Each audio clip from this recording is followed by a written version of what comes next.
11,000 रुपए, इतनी क्या बातें कर रहे हो? बोले आपने तो 1 साल बाद बोला था। बोले नहीं 8 महीने में दे रहा, तेरे को खुश होना चाहिए भाई, ले जा जाके। पब्लिक बोले बात तो सही कह रहे हैं, लेकिन इसके अंदर प्लानिंग क्या है, अंदर क्या चल रही है?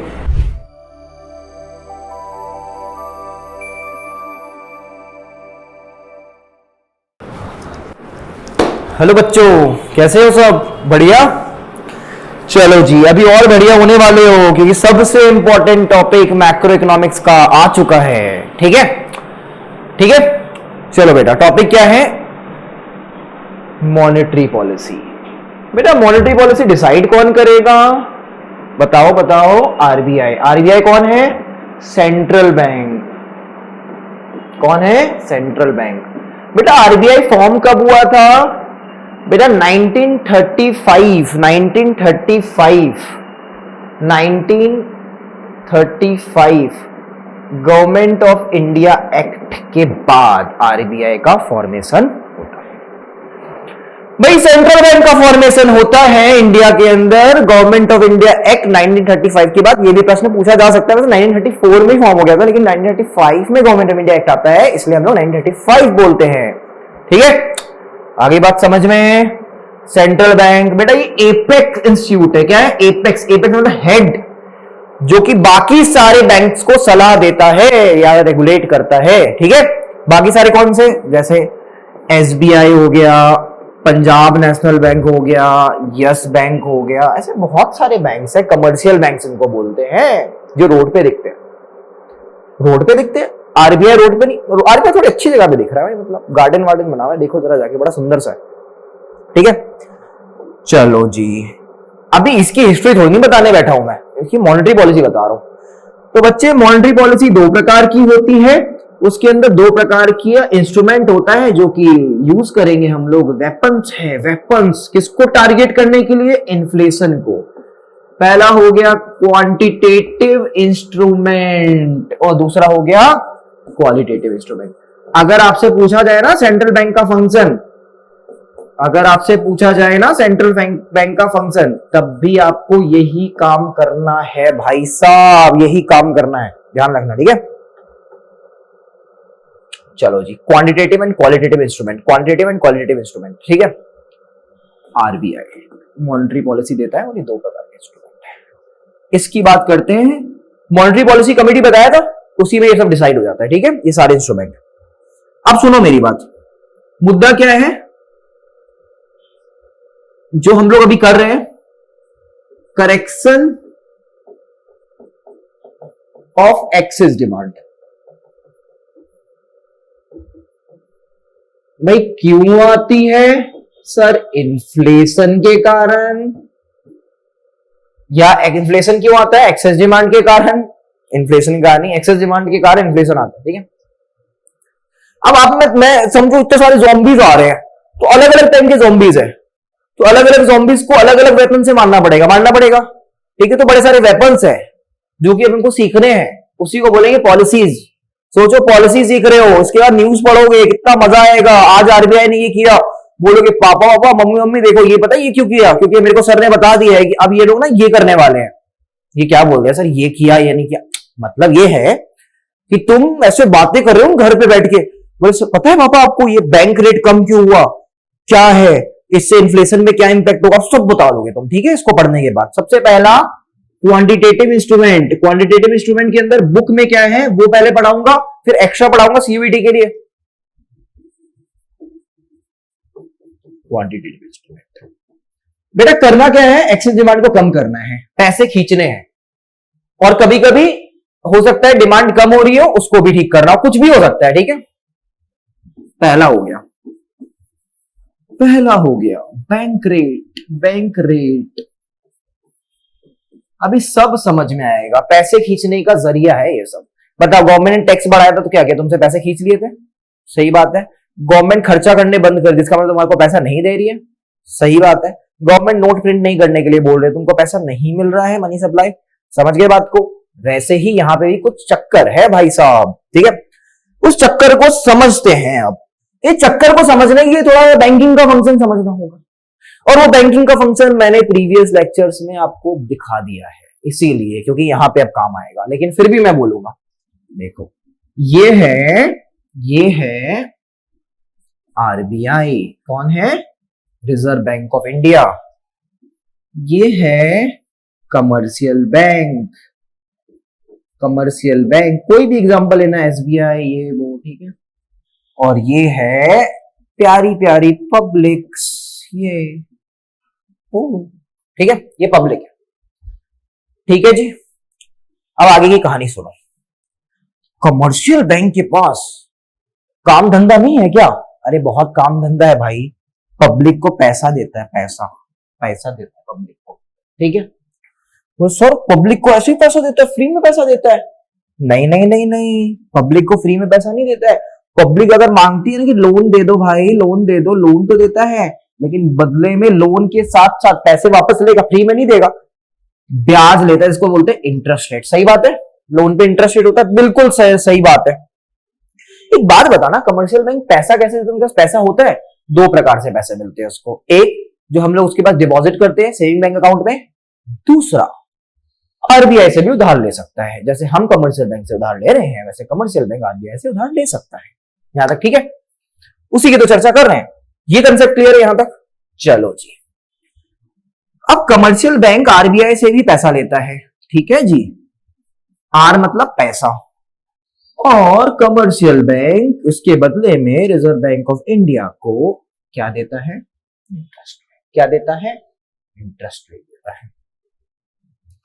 अच्छा जी, ऐसा? हाँ ऐसा ही है। रिजर्व बैंक ऑफ इंडिया इनको पैसा देता है, तो कमर्शियल बैंक इनको इंटरेस्ट रेट देता है। बात तो सही है यार, कोई फ्री में काम क्यों करेगा? हमने जब पैसा लिया तब हमसे इंटरेस्ट ले रहा, तो आरबीआई भी तो बोलेगा भाई मेरे को भी दे, मैं भी कमाऊंगा।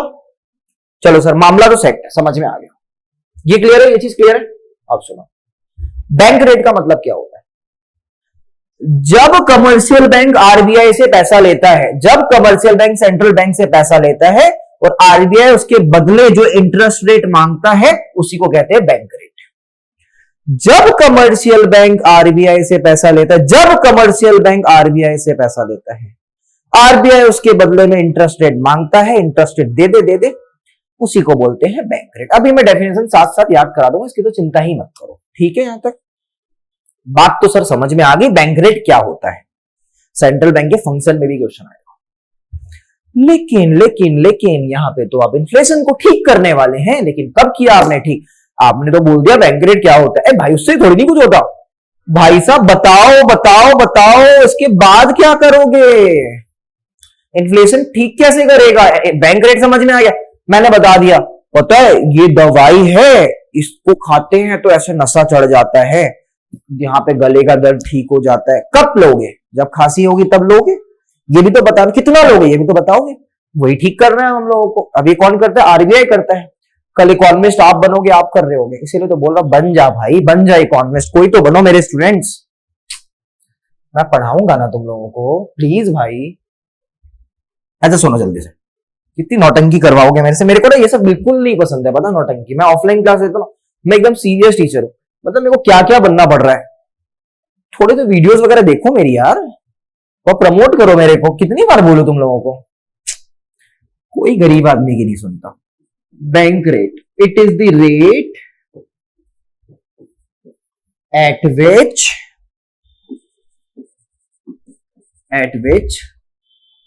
it is the rate at which central bank lends, यही बुक में भी लिखा होगा डेफिनेशन, ठीक है। lends money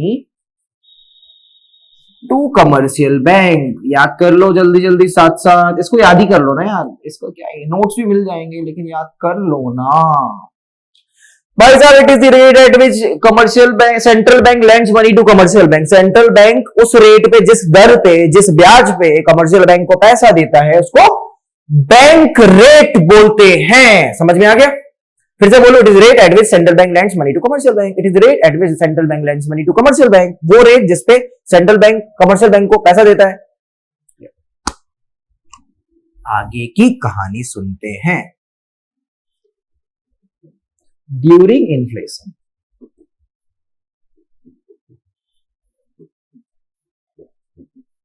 during inflation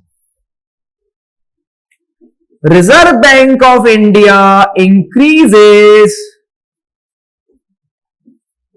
bank rate during inflation. Reserve Bank of India increases bank rate. बात समझ में आ रही है?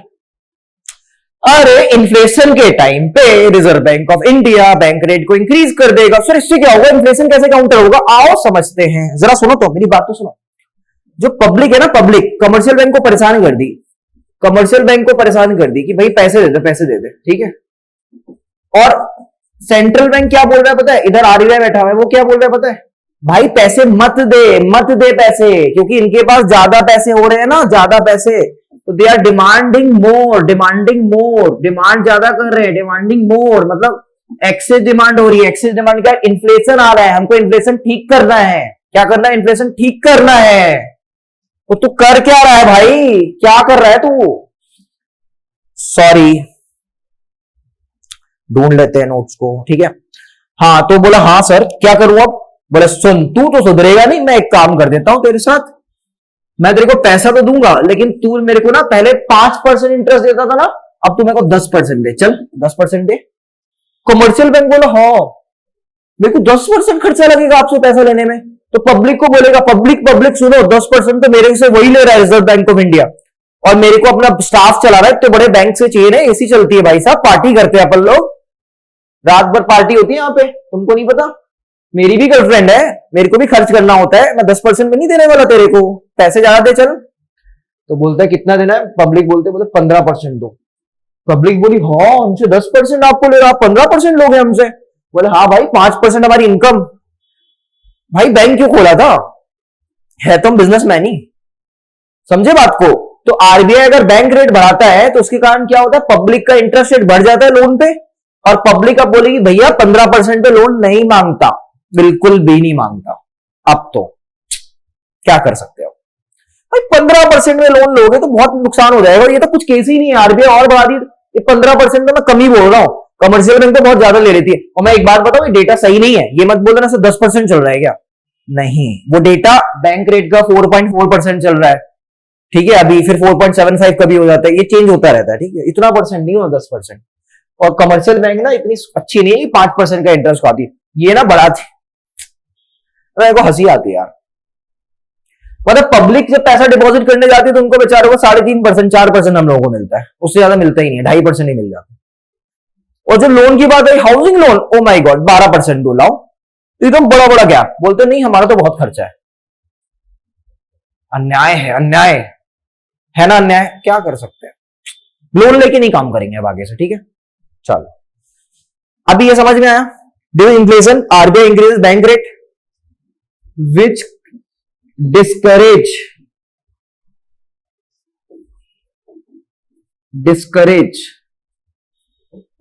public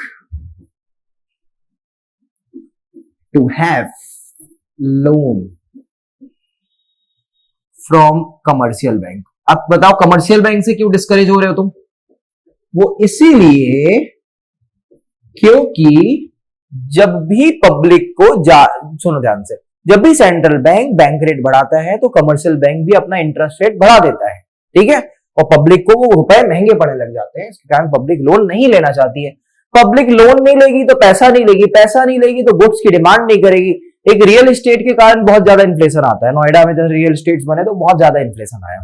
भाई एक बिल्डिंग में कितने काम होते हैं, सोच रखे हो ना तुम लोग, बड़े बड़े टावर्स होते हैं, तुमने देखा होगा कितने टावर्स में कितने सारे लोन गए, और पब्लिक के पास कितने पैसे आए होंगे, मार्केट में कितने पैसे आए होंगे, कितना एम्प्लॉयमेंट हुआ, कितना ये हुआ, कितना वो हुआ, फालतू फालतू चीजें,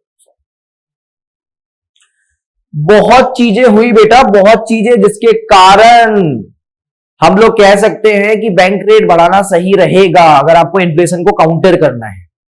और अगर डिफ्लेशन होगा तो इसका वाइसा वर्सा, हम लोग को क्या कर देना होगा, उल्टा कर देना होगा, ठीक है, कम कर देना होगा। वो भी मैं पढ़ा दूंगा अलग से, ठीक है। अभी पहली पॉलिसी क्लियर है, बैंक रेट क्या करना है, पहले बैंक रेट का डेफिनेशन किया, इन्फ्लेशन के टाइम पे क्या होगा, बढ़ा देंगे, डिफ्लेशन के टाइम में घटा देंगे, उल्टा, ठीक है। इन्फ्लेशन के टाइम पे बढ़ा देंगे, डिफ्लेशन के टाइम पे घटा देंगे, ठीक है। सेकेंड पॉइंट, सुनो सुनो सुनो सुनो, आप ध्यान से सुनना, ठीक है, very important. Open market operation, पहले इसका डेफिनेशन भी लिख लो। जो 1 मार्क में अगर पूछा जाए तो पता हो। ओपन मार्केट ऑपरेशन, बेटा इसका मतलब होता है sale and purchase of securities. Sale and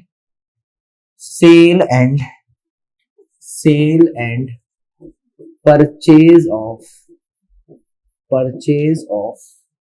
government. देखो गवर्नमेंट जानबूझ के मैं लिख रहा हूं, ठीक है, गवर्नमेंट की सिक्योरिटीज, ठीक है। कौन करता है ये काम? By RBI. गवर्नमेंट की बिहाफ में आरबीआई सेल कर देता है। मतलब सर क्या है सिक्योरिटी का, मतलब समझ नहीं आ रहा है। शेयर सुना है? शेयर स्टॉक मार्केट में लगाते हैं तो प्राइवेट कंपनी का होता है ना, रिलायंस का शेयर, टीसीएस, टाटा का शेयर, तो वैसे ही गवर्नमेंट कंपनीज के भी शेयर्स होते होंगे, उनकी भी कंपनीज होती है, उसको सिक्योरिटी और बॉन्ड्स भी बोलते हैं, ठीक है। जैसे Coal India Limited, Gas India Limited, ये सब है ना नवरत्न कंपनीज, तो एक बॉन्ड है, ठीक है। देखो ये बॉन्ड है, बॉन्ड बोलो सिक्योरिटी बोल लो, ठीक है। गवर्नमेंट की सिक्योरिटीज है, गवर्नमेंट भी हो सकता है वो सिक्योरिटी, मतलब क्या हुआ एक तरीके से ऐसे समझो, जब तुम कोई लोन लेते हो तो सिक्योरिटी रखते हो, तो गवर्नमेंट के पास सपोज गवर्नमेंट से किसी ने लोन लिया तो गवर्नमेंट के पास सिक्योरिटी आ गई होगी सपोज, इसलिए भी नाम पड़ गया। अब वो गवर्नमेंट सिक्योरिटी किसी को देगी तो ऑब्वियसली हम लोगों को तो फायदा होगा, सिक्योरिटी में कुछ तो है, ठीक है। आओ समझो, एक सिंपल लैंग्वेज में बॉन्ड है सपोज, ठीक है। देखो ध्यान से, पब्लिक को मैं लालच देता हूं, पब्लिक को, और ये काम कौन करेगा? आरबीआई। गवर्नमेंट सामने आती नहीं, तुमने खुद भी नहीं देखा होगा, तो आरबीआई इशू करती है। अब तुम बोलोगे सर हमने ये नॉर्मली देखा नहीं, हाँ तुमको इतना नहीं पता चल पाता है, न्यूज़पेपर पढ़ा करो, इकोनॉमिक टाइम्स, ठीक है। इन सब चीजों में तो पता चलता है कि इतना गवर्नमेंट ने इशू किया है बॉन्ड्स वगैरह, यूजुअली कंपनी और बड़ी बड़ी कंपनीज उठा लेती है सब चीजों को, ठीक है। तो हम लोग को तक पता ही नहीं चल पाती है चीजें। बाकी बीएसटी नाम का एक सब्जेक्ट होता है, उसमें टी बिल वगैरह पढ़ते हैं, तो उस टाइम पे आपके टीचर को शायद ये सब चीजें पढ़ा देना चाहिए कि कैसे कैसे चीजें होती है, वहां पे इस बारे में ज्यादा लिखा हुआ है, ठीक है। ये बॉन्ड है, बॉन्ड गई पब्लिक के पास, ओहो हो बॉन्ड पब्लिक के पास गई, लेकिन पब्लिक इसके बदले कुछ मिलता है क्या अगर बॉन्ड खरीदती? हाँ, गवर्नमेंट बोलती है देखो भाई ऐसा है, ये 10,000 रुपए की बॉन्ड है, ठीक है, ये 10,000 रुपए की बॉन्ड है, आरबीआई बोलता है कि ये 10,000 रुपए की बॉन्ड है, ये आप रख लो। तो बोले पब्लिक बोली क्या मेरे को देना होगा? 10,000 रुपए दे दो। बोले ठीक है, हम पागल है क्या? वो नहीं नहीं नहीं, 1 साल के बाद जब ये बॉन्ड पेपर लेके आओगे तो हम तुमको 10% देंगे इसमें। तुमको बैंक में कितना मिल रहा है? पब्लिक बोल रही बैंक में तो यार 3%, 4%, तो लोग 10% दे रहे हैं भाई, सिक्योर हो तुम्हारा पेमेंट। गवर्नमेंट की चीजें कभी बर्बाद नहीं हो सकती, प्राइवेट से डर लगता है ना, गवर्नमेंट थोड़ी नुकसान करेगी आपका। ये लो पैसे और जाओ और मेरे को पैसे दो जल्दी से, और 1 साल बाद आना, 10,000 का 10% कितना हो तो 1,000 रुपए, 11,000 लेके जाना। पब्लिक भी कुछ हाँ ठीक है भाई, सही बात बोल रहे हैं। तो अब पब्लिक इनको दे दी पैसे, इन्होंने दिया बॉन्ड, पब्लिक ने दे दिया पैसा, इसको बोलते हैं सेल ऑफ सिक्योरिटीज। क्या कहते हैं इसको? Sale of security. इस वाले केस जब आरबीआई सेल करता है तो हम कह सकते हैं ड्यूरिंग इन्फ्लेशन,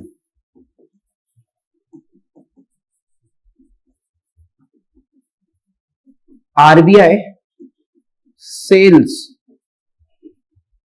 क्या क्या स्पेलिंग निकालता हूं, आरबीआई सेल्स सिक्योरिटीज या बॉन्ड्स, ठीक है। आरबीआई ने सिक्योरिटी सेल की इन्फ्लेशन में, ठीक है, which will reduce money supply. Reduce या बोल सकते हैं एलिमिनेट भी बोल सकते हैं, ठीक है, ऐसे बोल, एलिमिनेट भी ऑब्लिक में लिख ही देता हूं मैं, which will eliminate money supply, which will eliminate money supply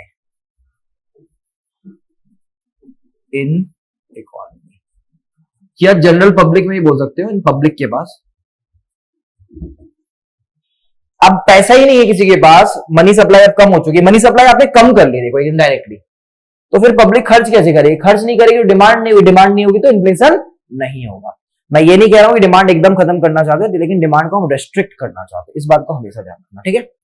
और डिफ्लेशन होगा तो आरबीआई क्या करेगी? ये जो बॉन्ड होगी ना, जब पब्लिक डिमांड ही नहीं कर रही है बेचारी, तो पब्लिक के पास पैसा नहीं है इसलिए नहीं कर रही, तो आरबीआई बोलेगी सुनो सुनो इधर आओ, ये लो बॉन्ड, नहीं बोलेगी ये दो बॉन्ड, मेरे को बॉन्ड दे दो जो तुमको मैंने दी थी। बोले अच्छा अब क्यों? बोले लो ना 11,000 रुपए, इतनी क्या बातें कर रहे हो? बोले आपने तो 1 साल बाद बोला था। बोले नहीं 8 महीने में दे रहा, तेरे को खुश होना चाहिए भाई, ले जा जाके। पब्लिक बोले बात तो सही कह रहे हैं, लेकिन इसके अंदर प्लानिंग क्या है, अंदर क्या चल रही है? ये पब्लिक लोग ना पैसे खर्च नहीं कर रहे, इनको पैसे देने पड़ेंगे तब खर्च करेंगे ये लोग। कंसेप्ट क्लियर है? तो ड्यूरिंग डिफ्लेशन उसका वाइसा वर्सा हो जाएगा, एंड वाइसा वर्सा लिख दूं। हालांकि ये टॉपिक मैं फिर से अलग से भी करवा दूंगा, तो उसकी चिंता ना करो। वाइसा वर्सा क्लियर है? डिफ्लेशन में परचेज कर लेंगे। अगर आपसे टीचर्स पूछेंगे या सीवीटी में आएगा कि सिक्योरिटी को सेल करना चाहिए इन्फ्लेशन में या परचेज करना चाहिए, तो इन्फ्लेशन के टाइम पे सेल करना चाहिए। सेल करोगे तो आप पब्लिक से पैसे खींच लोगे, और डिफ्लेशन के टाइम पे परचेज करना चाहिए। यहां तक ठीक है?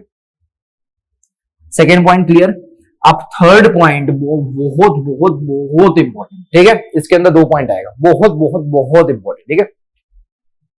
Legal reserve requirement. इसकी कहानी एकदम ध्यान से सुनना, शांत मन से। Legal reserve requirement, legal reserve requirement, legal reserve requirement. याद हो गया?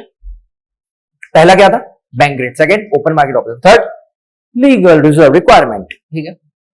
सर ये क्या होता है सर? लीगल लीगल जैसा लग रहा है। इसका थोड़ा बैकग्राउंड पे जाते हैं। मैंने हालांकि तुमको ना फर्स्ट लेक्चर में ये बात बताई थी कुछ, अब तुम कनेक्ट करना फर्स्ट लेक्चर से लीगल रिजर्व रिक्वायरमेंट को, ठीक है? मैंने आपको बताया था 1929 में एक क्राइसिस आती है, इसको वॉल स्ट्रीट क्राइसिस भी बोलते हैं, ठीक है? और क्या होता है उस क्राइसिस के टाइम पे? उस क्राइसिस के टाइम पे क्या होता है पता है आपको? वॉल स्ट्रीट क्राइसिस के टाइम पे, वॉल स्ट्रीट क्राइसिस क्यों आती है? बैंक के पास पैसा नहीं होता, पब्लिक पैसा लेने आ जाती है, ठीक है?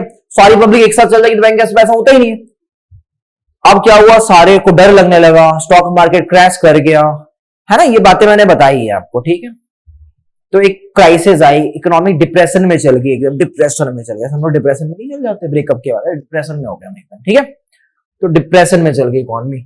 तब ना भाई साहब किन्स ने, आपको मैंने बताई थी ना 1936 में एक बुक भी लिखी थी, थ्योरी ऑफ इनकम एम्प्लॉयमेंट, याद रखना, सीयूईटी ऑब्जेक्टिव क्वेश्चन, ठीक है? इधर बता रखा है। तब इन सब के बाद एक नॉर्म्स बनती है 1964 में, जिसको बोलते हैं बेसल नॉर्म्स। इसको मैं अलग से ही बताऊंगा, ठीक है? ये बुक में नहीं लिखा होगा, ठीक है? 1964 में आई गेस बनती है बेसल नॉर्म्स। इस norms, Basel is a place in Switzerland, yes Switzerland में, ठीक है? तो Basel is a place in Switzerland I guess, हाँ। तो उसमें क्या होता है, वहां पे सारे बैंक्स के गवर्नर्स वगैरह मिलते हैं, बड़ी बड़ी कंट्रीज के, और बोलते हैं कि भैया सारे पैसे ना जो पब्लिक डिपॉजिट करती है ना, या आप आरबीआई से ले तो लेते खुशी खुशी, सारे पैसे मत डिपॉजिट दिया करो लोन पे, क्योंकि अगर लोन पे दे दोगे पब्लिक अपना पैसा मांगने आएगी, तुम्हारे पास तो पैसा होगा नहीं, फिर वहां पे तोड़ा फोड़ी मच जाएगी जैसे 1929 में हुई थी। तो उसके कारण कुछ लीगली आपको पैसा रखना पड़ेगा रिजर्व के तौर पे अपने पास, ठीक है? या आरबीआई के पास, वही है लीगल रिजर्व रिक्वायरमेंट। अगर कोई पूछेगा लीगल रिजर्व रिक्वायरमेंट का कंसेप्ट एकदम न्यू है क्या? नहीं, ये बेसल नॉर्म से शुरुआत हुई थी, ठीक है? ये पूरी कहानी सुना देना मस्त सी एकदम, ठीक है? आगे बढ़े। ए ए ठीक है? ए, इसके अंदर 2 प्रकार की चीज होती है। एक होता है बैंक रेट। क्या होता है? ओ भाई क्या लिख रहा हूं मैं, सॉरी सॉरी सॉरी सॉरी, माफ कर देना भाई। एकदम ना कभी दिमाग में स्प्लिट हो जाता है, पता है कभी कभी। ये जो लाइट है ना उसकी फोकस का एकदम भूल गया, बैंक रेट तो करा दिया। मेरे को एकदम माफ कर दो बच्चों, एकदम माफ, सॉरी भाई, ऐसी गलती नहीं हुई। कैश रिजर्व ऐसी, एक तो अपन लोग बुक वगैरह यूज नहीं करते ना, सब दिमाग में ही रहता, कभी कभी इतना पढ़ा पढ़ा के बड़ा कचड़ा जमा होता था एकदम, है ना? तो याद ही रहता, मैंने अभी क्या लिखवा दिया था, कैश रिजर्व रेशियो, ठीक है? अब इसको समझो। It is the it is the percentage of net demand. ये क्या होता है ये मैं बता रहा हूं आपको, ठीक है? And time liability. बेटा डेफिनेशन यही याद रखना, थोड़ा टेक्निकल भले ही लेकिन मार्क्स पूरे मिल जाएंगे। याद में अभी करवा दूंगा आपको। It is the percentage of net demand and time liabilities, लिख लो, प्लूरल कर दो, ठीक है? लाइबिलिटीज, ठीक है? It is the percentage of net demand and time liabilities that commercial bank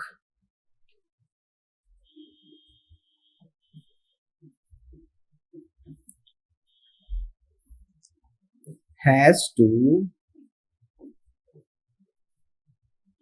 keep it with RBI. RBI का मतलब होता है Reserve Bank of India, with Reserve Bank of India, Reserve Bank of India. ठीक है, यहां तक commercial bank has to be keep it with Reserve Bank of India. ठीक है, it is the percentage of net demand and time liability. मतलब क्या है, इसको समझा रहा हूं मैं, तुम बेसिस रखो। ऐसी कोई चीज है जो अतुल सर नहीं समझा सकते हैं? अच्छा पता है, मैं वो जो हल्की सी गलती किया ना, इसके लिए मैं पूरी वीडियो नहीं रिकॉर्ड कर देता, तुम बोलते तो। लेकिन अब पता है मेरे को तुम्हारे साथ ना अपनापन फील होता है। मेरे को ऐसा लगता है कि मेरे को ना ज्यादा झूठ और वो सब चीज की कोई जरूरत नहीं है भाई। मेरे से वो गलती हुई, मैंने भूल से बैंक रेट लिख दिया। कभी कभी ना स्विच हो जाता है दिमाग, इतनी चीजें चलती है ना। और बच्चों को इतना पता है कि अतुल सर क्या है, तो मेरे को ना कुछ फ्लैशी करने की जरूरत नहीं, बाकी जो यूट्यूब में होता है। ठीक है भाई, मैं ना यार, मैं तुमको सच्चाई बताऊं, दिल की बात बच्चों। ठीक है, मैं ऑफलाइन क्लासेस बहुत ज्यादा पढ़ा और मैंने बहुत कम एज में पढ़ाना स्टार्ट कर दिया था। मतलब तुम आज मेरे को देख रहे हो 10 साल पढ़ाते हुए। ठीक है, हालांकि हो सकता है तुमको ऐसा लगे कि सर 10 साल में कैसे हो सकता है, इतने बड़े तो नहीं हो आप, लेकिन मैं पढ़ा रहा हूँ यार। और कॉलेज को भी मैंने पढ़ाते पढ़ाते मेरे को 7 साल हो गया, कॉलेज वालों को। ठीक है, कोचिंग्स वगैरह में, इन सब चीजों में, ऐसे नहीं ऑफिशियल, लेकिन कोचिंग्स वगैरह में। सीए को मेरे को 7 साल हो गया पढ़ाते पढ़ाते। ठीक है, लेकिन ना अब हम लोगों को ऑनलाइन भी एक्सप्लोर करना है। हाँ, मैं अदर चैनल्स में भी दिखता हूँ कभी कभी। ठीक है, लेकिन तुम लोगों के साथ मैं ज्यादा रहता हूँ एकदम। ठीक है, तो भाई हमको ना इस चीज को आप फैलाना है।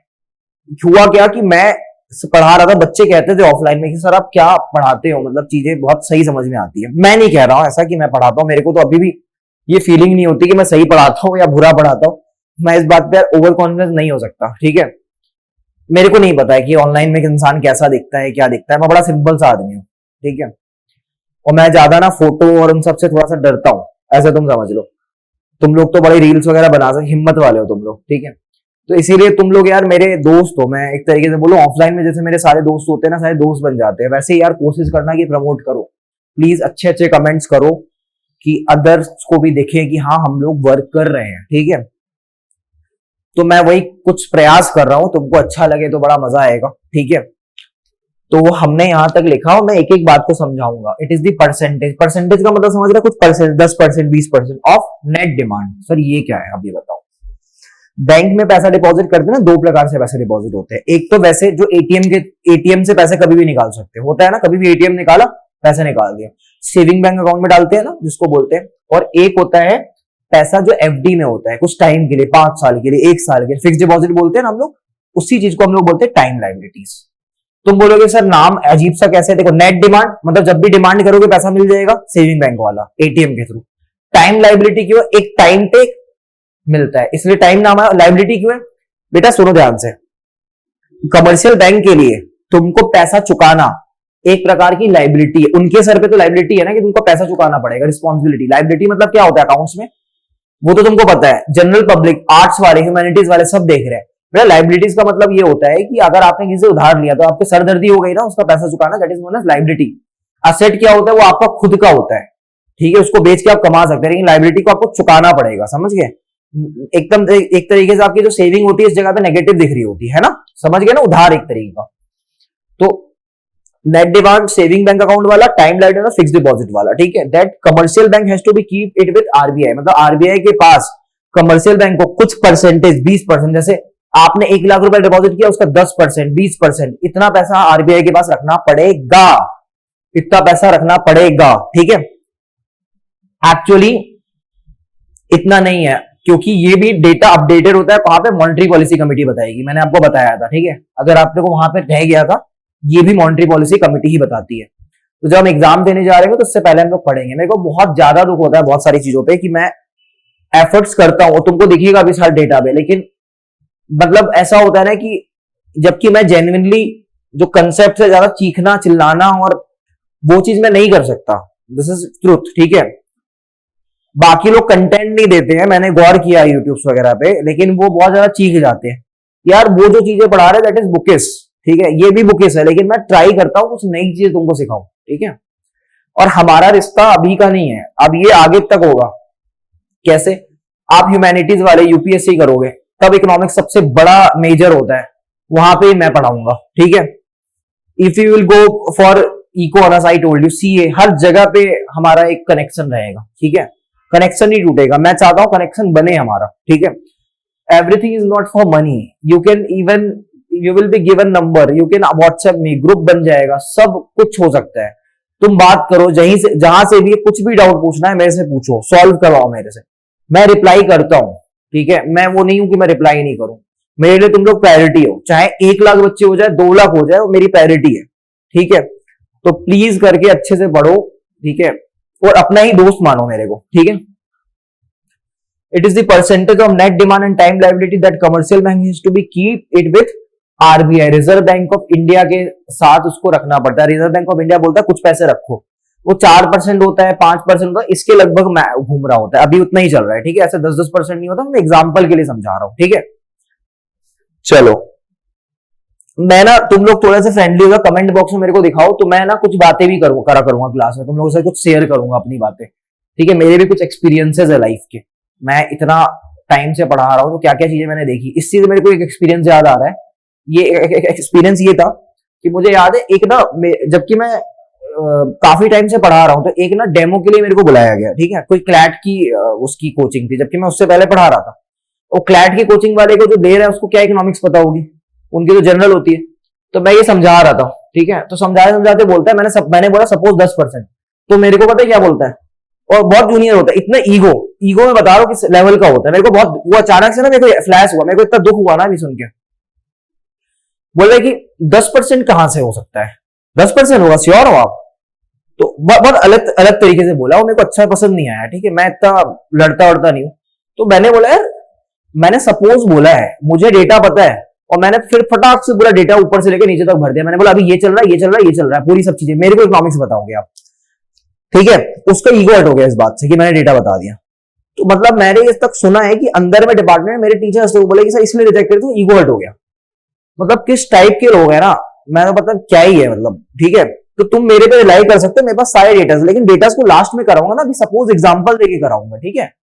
चलो, जब भी मैं सपोज बोल रहा हूं, तो भाई सबसे पहले तो उस बंदे को ही सोचना है सपोज बोल रहा हूं, सपोज का मतलब क्या होता है। अब तुम अगर इतना ही नहीं ध्यान रख सकते हो, तो वो 10% होगा, यहां तक ठीक है, पक्का समझ में आ गया cash reserve ratio.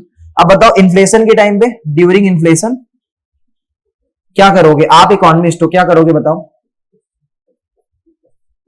CRR, cash reserve ratio should increase, CRR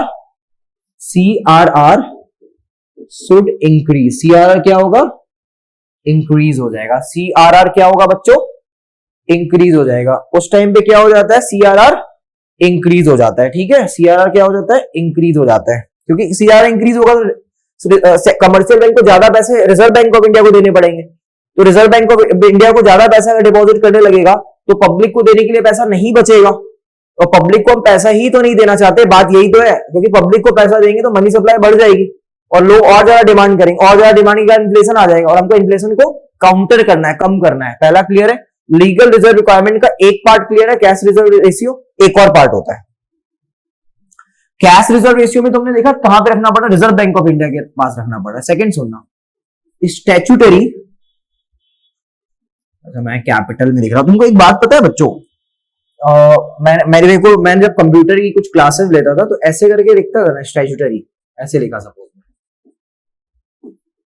तो कैपिटल में नहीं लिखना चाहिए, पता है तुमको। फर्स्ट वाला तो कैपिटल, मतलब मेरे को कंप्यूटर की लैंग्वेज में, फॉर्मल लैंग्वेज में मेरे को ये बताया गया कि कैपिटल जो लेटर है उसको गाली की तरह ट्रीट किया जाता है, अब्यूसिव लैंग्वेज, ठीक है। इसलिए कभी तो गुस्सा हो ना, तभी वो सब चीजें यूज करते हैं कि कैपिटल लेटर में बोले जाओ, समझने वाला समझ जाएगा, आज ही गुस्सा है, ठीक है। ऐसे मेरे को कुछ याद आ गया था। तुम मेरे सारे यार दोस्त जैसे हो यार, मेरे को तुमको सब कुछ बताने का मन करता है, तुम समझते नहीं हो। Statutory legal reserve ratio, statutory legal reserve ratio, legal reserve ratio, इसको ना SLR भी बोलते हैं ना, statutory legal reserve ratio. Statutory legal reserve ratio का डेफिनेशन अब मैं लिखवा रहा हूं, ठीक है। वो बहुत इजी है समझना इसको। It is the percentage, it is the percentage of net demand. Sir ये क्या लिखने लगे, तो सेम ही लग रहा है, हाँ यही तो याद भी कर लेंगे हम लोग। Net demand and time liabilities, time liability is the person of net demand and time liabilities that commercial bank, यहां तक सब कुछ सेम है, that commercial bank has to keep it with, देखो आरबीआई नहीं लिखना है यहां पे, इटसेल्फ, ये सब छोटी छोटी बात को ध्यान रखना है, मैं ऐसे ही याद कर लेता हूं चीजों को, बाकी सब चीजें सेम है, इटसेल्फ, ठीक है, गोल्ड के फॉर्म में, ये चीज वैसे ना इतना बुक वगैरह में लिखी नहीं, लेकिन तुम लिख दोगे तो अच्छा लगेगा, गोल्ड ब्रिक्स वगैरह की फॉर्म में, नहीं देखा चोरियां होती है, मनी हाइस्ट मूवी देखी तुम लोगों ने, सॉरी मूवी नहीं सीरीज, मनी हाइस्ट जो स्पेनिश है, तुमने देखा होगा, नेटफ्लिक्स में बड़ा चल रहा था, गोल्ड के फॉर्म में जो रखा हुआ है, ठीक है, वो होता है एसएलआर, ठीक है। टी बिल्स, ट्रेजरी बिल्स, बेटा ये बिल्स ना 91 डेज के लिए होते हैं ना, ये आपने बीएसटी वगैरह में पढ़ा होगा, बेटा जो नए बच्चे हैं जो ह्यूमैनिटीज वाले, बेटा टी बिल्स एक तरीके से एक प्रकार का बिल हो गया, इसके बदले में इनको पैसा मिलेगा, गवर्नमेंट पैसा देगी जब गवर्नमेंट को वापस करेंगे, तो आप ऐसा समझो, तो ये भी इनका एसेट हो गया एक तरीके का, तो ये अपने पास रख रहे हैं, कुछ परसेंटेज रख दे रहे हैं, और कैश के थ्रू भी रख सकते हैं, वो कोई इशू नहीं है, लेकिन इस फॉर्म से भी रख सकते हैं, रिजर्व बैंक ऑफ इंडिया ने अलाउ किया हुआ है, कोई बात नहीं, आपको कैश में नहीं रखना है, आप ऐसे भी रखिए, ठीक है, बात तो सही है, क्लियर हो चुका है। CRR, कैश रिजर्व रेशियो, किसके पास रखना है, रिजर्व बैंक ऑफ इंडिया के पास रखना है, स्टैट्यूटरी लीगल रिजर्व रेशियो किसके पास रखना है, खुद के पास रखना है, यहां तक ठीक है। अब जरा इसका इनपुट बताना, ड्यूरिंग इन्फ्लेशन, एग्जाम में ऐसे लिख के आना, ड्यूरिंग इन्फ्लेशन आरबीआई क्या सलाह करेगा, मॉनेटरी पॉलिसी कमेटी के थ्रू, किसके थ्रू, मॉनेटरी पॉलिसी कमेटी के थ्रू, है ना, during inflation SLR should increase, आप अगर आपसे पूछा जा रहा है व्हाट यू विल सजेस्ट, तो you will use should term, ठीक है, आप शुड यूज करना कि ये इंक्रीज हो जाना चाहिए, क्योंकि अगर एसएलआर इंक्रीज होगा तो ज्यादा पैसा किसको रखना पड़ेगा, कमर्शियल बैंक को खुद के पास रखना पड़ेगा, और खुद के पास अगर सोचो 10% उनको दे दिया, सोचो बोल रहा हूं मैं फिर से, 10% रिजर्व बैंक ऑफ इंडिया को दे दिया, एसएलआर खुद के पास 20% रख दिया, अब 30% तो पैसा गया इनका, 70% बचे, वही पब्लिक को दे सकता है, समझ गए, तो पब्लिक को ज्यादा पैसा दे नहीं सकता, तो ज्यादा पैसा नहीं देगा तो क्या नहीं होगा, मनी सप्लाई ज्यादा नहीं होगी, मनी सप्लाई ज्यादा नहीं होगी तो इन्फ्लेशन ज्यादा नहीं आएगा, क्योंकि एक्सेस डिमांड ज्यादा आप कर नहीं सकते, समझ गए ना, हम लोग क्या कर रहे हैं, पैसे को खींच रहे हैं, तुम फिस्कल पॉलिसी और मॉनेटरी पॉलिसी में गौर किए, पूरा पैसे को खींच रहे हैं, यहां तक समझ में आ गया जी सर। अब देखो आप ना, ये मॉनेटरी पॉलिसी क्वांटिटेटिव इंस्ट्रूमेंट है, क्योंकि यहाँ पे कैलकुलेट होती है चीजें, इसलिए क्वांटिटी बोलते हैं, ठीक है, लेकिन इसके बाद और भी इंस्ट्रूमेंट है, किसी बुक्स में है किसी बुक्स में नहीं है, किसी बुक अगर देखो सोचो 6 मार्क्स का क्वेश्चन आता है, तो 3 तो आप क्वांटिटेटिव इंस्ट्रूमेंट डाल देना, 3 क्वालिटेटिव डाल देना, that is enough, over writing मत करना, मार्क्स कटेंगे, मेरे कट जाते थे पहले, ठीक है, मेरे को सिर्फ बोलते थे ओवर राइटिंग कर रहा है ये, ठीक है, आता मेरे को सब कुछ था, याद तुमको भी सब कुछ हो जाएगा, लेकिन देख लेना उस टाइम पे, लेकिन मैं बाकी भी इंस्ट्रूमेंट पढ़ा दे रहा हूं एक बार, ठीक है, बाकी कुछ कुछ बुक्स में और भी होगा, तो फर्स्ट सेकंड थर्ड हुआ, फोर्थ देखो, first bank rate, second open market operation, third legal reserve requirement, legal reserve requirement के अंदर 2 प्रकार के थे, cash reserve ratio, statutory legal reserve ratio, and जो फोर्थ वन ये जो है, ये है बेटा रेपो रेट, बेटा ये भी मॉनेटरी पॉलिसी कमेटी बताएगी, इसको भी हम लोग लास्ट में एग्जाम से पहले अपडेट करेंगे, ठीक है, बेटा repo rate, it is the rate at which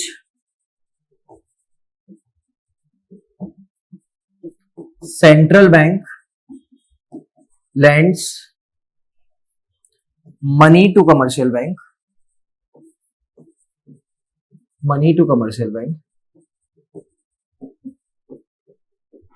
for short run, for short period of time, मतलब बैंक रेट और रेपो रेट सेम ही है, लेकिन ये वो लॉन्ग टर्म का था 5 साल, ये 6 महीना, 365 दिन तक, इसका 364 दिन का होता है रेपो रेट, वैसे पता है एग्जैक्ट अगर बोलोगे तो, ये सब बुक्स में नहीं लिखा होगा, इसकी कोई जरूरत भी नहीं है, 14 से 364 डेज तक आई गेस रहता है, इतना ज्यादा डिटेल में जाने की जरूरत नहीं है, ठीक है, तो ये शॉर्ट रन होता है, याद रख लोगे बस, ठीक है। इन्फ्लेशन के टाइम पे रेपो रेट, जैसे बैंक रेट बढ़ा तो रेपो रेट भी बढ़ाना ही पड़ेगा एक तरीके से, क्योंकि रेपो रेट और बैंक रेट बात तो एक ही हो गई ना, उससे क्या होगा, कमर्शियल बैंक को लोन महंगा मिलेगा तो पब्लिक को भी महंगा ही देगी, सेंट्रल बैंक जो जिस रेट पे कमर्शियल बैंक को लोन दे रहा है दैट इज, लेकिन शॉर्ट टर्म पे, शॉर्ट पीरियड ऑफ टाइम के लिए तो वो हो गया repo rate, long period of time के लिए बैंक रेट। 4 तक पॉइंट हो गया, लिख लो या स्क्रीनशॉट ले लो जल्दी से, फिर मैं एक और लास्ट करवा दे रहा हूं इसमें, वो फिर मैक्सिमम हो जाएगा। और बेटा एमएसएफ एलएएफ ये सब चीजों का डिस्कशन एक अलग वीडियो बनेगी छोटी सी, ठीक है, उसमें ये बताया जाएगा कि अदर सीयूईटी के लिए वो थोड़ा सा एक्स्ट्रा हम लोग बता देंगे, ठीक है, वहां पे तो सारे रेट्स क्या चल रहे हैं वो सब चीजें, वो इस एग्जाम में नहीं आएगा, बोर्ड वाले में, ठीक है। तो उसको नॉलेज इनरिचमेंट वीडियो करके देंगे, ठीक है, उसमें एक्स्ट्रा टॉपिक डालेंगे थोड़ा सा बाहर का, क्योंकि एमएसएफ मार्जिनल स्टैंडिंग फैसिलिटी वगैरह नहीं है। एसएल में क्या होता है, मार्जिनल स्टैंडिंग फैसिलिटी में जो पैसा होता है ना ओवरनाइट होता है, मतलब ज्यादा दिन के लिए होता है, 1-2 दिन के लिए लिया जाता है। इसमें भी कमर्शियल बैंक सेंट्रल बैंक से पैसा ही लेता है, ठीक है, तो वो भी मैं लिखवा दूंगा, कोई बहुत बड़ी चीज नहीं है कि ऐसे कोई चीज है, लेकिन बुक में जो चीज है ना अभी हमको उसको फॉलो करना है, क्योंकि सीयूईटी बोल रहा है हम स्ट्रिक्टली एनसीईआरटी फॉलो करेंगे, तो ये पहले करना है। लेकिन मैं इस चीज को मानता नहीं हूं, यूपीएससी ऑल्सो से समटाइम्स हम एनसीईआरटी स्ट्रिक्टली फॉलो करेंगे, तो बात तो सही है, कुछ क्वेश्चन आते हैं, लेकिन जहां करंट और इन सब में हिलते हैं चीजें तो फिर बात ही कुछ और हो जाती है, वहां पे क्वेश्चन कहीं और ही से दिखते हैं, वो तो एनसीईआरटी में है ही नहीं है। एमएसएफ वगैरह आ रखा है यूपीएससी में, सपोज अगर बहुत सारी सिविल सर्विस में आ रखा है स्टेट वगैरह में, वो तो है नहीं एनसीईआरटी में कहीं भी लिखा, फिर इवन संदीप गर्ग विकी और वगैरह में नहीं लिखा हुआ है। तो थोड़ी सी चीजें ना, मैं हूं ना, मैं इसीलिए तो हूं तुम लोगों के साथ ध्यान रखने के लिए, ठीक है। आगे बढ़ते हैं अभी, हाँ चलो देखो बेटा, देखो ना, fifth reverse repo rate, fifth क्या है, रिवर्स रेपो रेट, क्या है, रिवर्स रेपो रेट, ठीक है, reverse repo rate. So what is reverse repo rate, reverse repo rate क्या होता है, ठीक है बेटा, ये भी बड़ा इंटरेस्टिंग सा है,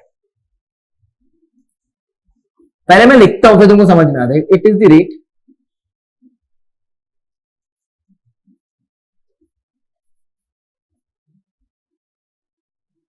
at which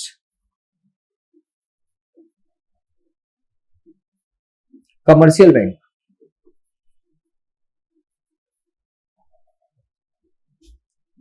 lends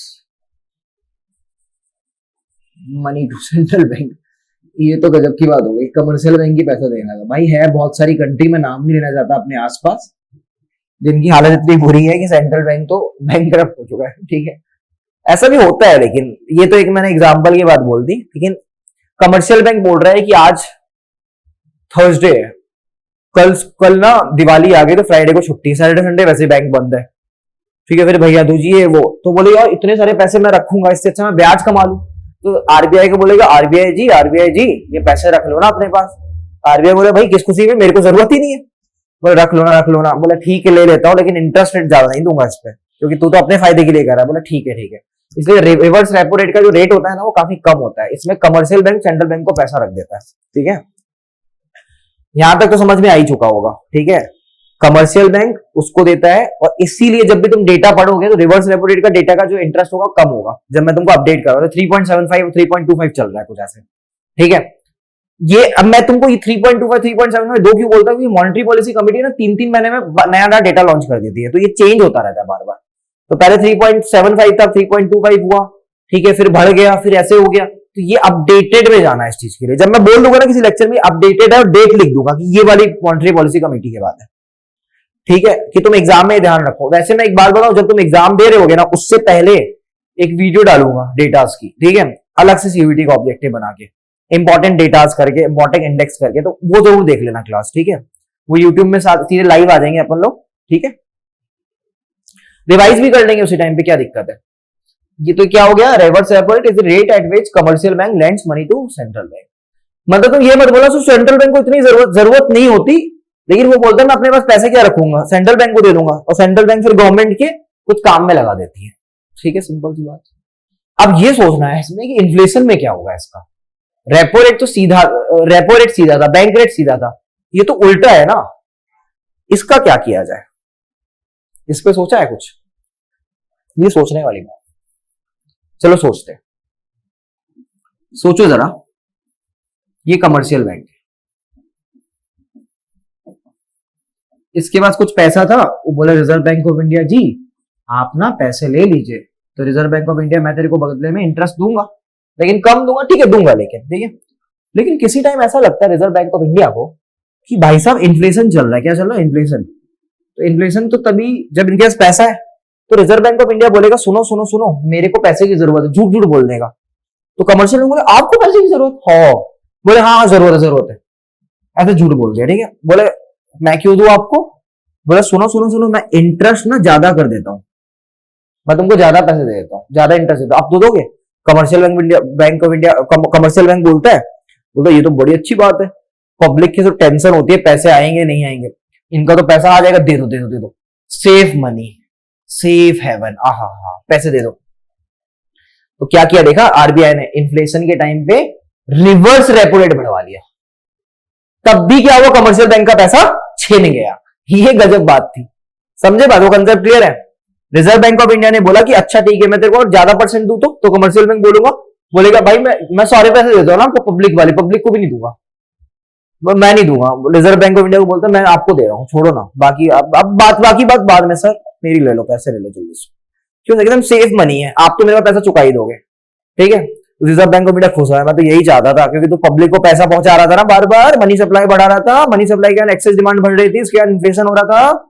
मैंने मॉनेटरी पॉलिसी कमेटी में पहले डिसाइड कर ली थी इस बात को, कितनी बार मैं बोल चुका हूं, मॉनेटरी पॉलिसी कमेटी अभी याद हो चुकी होगी सारी। ठीक है, कौन चेयरमैन होता है, आरबीआई का गवर्नर, कौन चेयरमैन, आरबीआई का गवर्नर। ठीक है, चलो तो ड्यूरिंग इन्फ्लेशन अगर कोई पूछे तो क्या करने का, सर रेपो रेट भी, रिवर्स रेपो रेट भी बढ़ा देने का।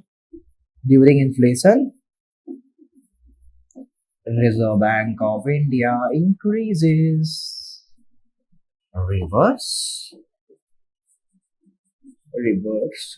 Repo rate. आ गया समझ में, रेपो रेट तो तुमको समझ में आ गया, it is the rate at which central bank lends money to commercial bank, और यहाँ पे रिवर्स नाम लिख दिया, रिवर्स मतलब क्या हो गया, it is the rate at which commercial bank lends money to central bank, reverse बोल दिया ना, सिंपल था तो सेंट्रल बैंक लैंड कर रही थी, रिवर्स हो गया तो फिर काम उल्टा हो जाएगा, कमर्शियल बैंक लैंड कर रही, क्या दिक्कत है उसमें। This is clear, 100% clear, okay पक्का समझ में आ रहा है ना, मजा आ रहा है ना, मजा आया ना सर, एकदम समझ में आ गया। अब तो हम देखेंगे अभी क्या रेपो रेट चल रहा है, न्यूज चला देंगे, न्यूज देखेंगे और घर पे बताएंगे, देखो देखो देखो बैंक रेट बढ़ रहा है ना, मैंने बोला था ना बैंक रेट बढ़ रहा है, ऐसे बोलना, देखो अभी इन्फ्लेशन आ रहा है, इन्फ्लेशन ज्यादा हो गया ना, देखना reserve Bank of India bank rate बढ़ा देगा, तुम्हारे घर वाले बोलेंगे तुमको कैसे पता चल गया, एस्ट्रोलॉजर बन गए हो क्या बेटा, astrology, what you mean by astrology, astrology is prediction, mathematical prediction है ना, हु इज इकोनॉमिस्ट, प्रेडिक्ट करते हैं वो लोग, फ्यूचर में क्या होगा बता देते हैं और फिर बताते हैं इसको ठीक कैसे करना है, समझे। इकोनॉमिक्स की महिमा तो भाई अपरंपार है, क्या कह सकते हैं। तुम कभी ना मेरी वीडियोस मैथ्स वगैरह की देखो तो तुम ये मत सोचना कभी किसी चैनल में दिख भी सकती है, मैं ना मैथ्स और इकोनॉमिक्स दोनों ही पढ़ाता हूँ, इसलिए तुम देखोगे, क्योंकि बेटा जो इकोनॉमिक्स के होते हैं ना टीचर्स, और वो इकोनॉमिक्स की पढ़ाई किए होते हैं, तो उनको मैथ्स तो पढ़ना पड़ता है। हम लोग डीयू और इन सब चीजों में आगे ही मैंने जो कोर्सेज किए तो उसमें मैथ्स भी बहुत सारा होता है, बहुत सारी मैथ्स पढ़नी होती है, मतलब जो आईआईटी में होती है ना वो मैथ्स हमको भी पढ़नी पड़ती है, मैं लिटरली स्टैट्स तो उनसे भी ज्यादा।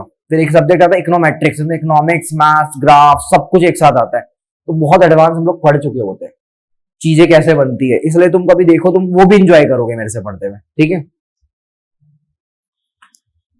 तो आपको यहां तक बात समझ में, अभी तक हमने क्वांटिटेटिव इंस्ट्रूमेंट पढ़ा, क्या पढ़ा, क्वांटिटेटिव इंस्ट्रूमेंट पढ़ा, अभी क्वालिटेटिव इंस्ट्रूमेंट बताए, लेकिन इसी में नहीं कराएंगे, क्वालिटेटिव नेक्स्ट वाले में कराएंगे, वो ना इससे थोड़ा सा कम इंपॉर्टेंट है, लेकिन अगर फंक्शन पूछेगा सेंट्रल बैंक का तो दोनों ही लिखना पड़ेगा।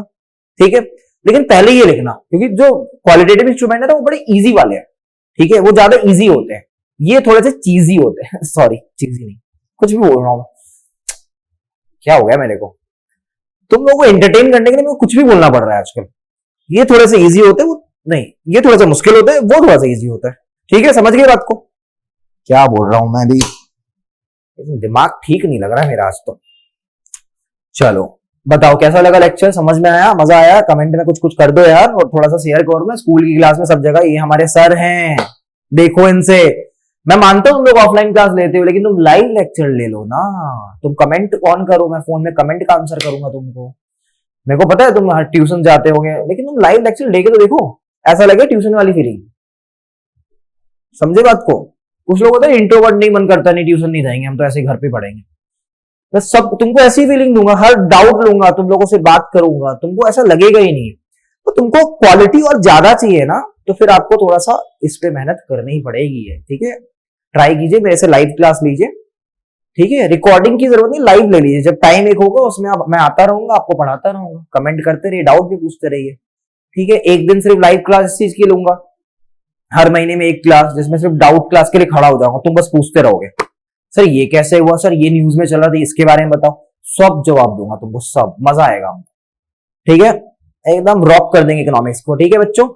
तो आज के लिए बस इतना ही। आप सबका धन्यवाद इस लेक्चर को देखने के लिए।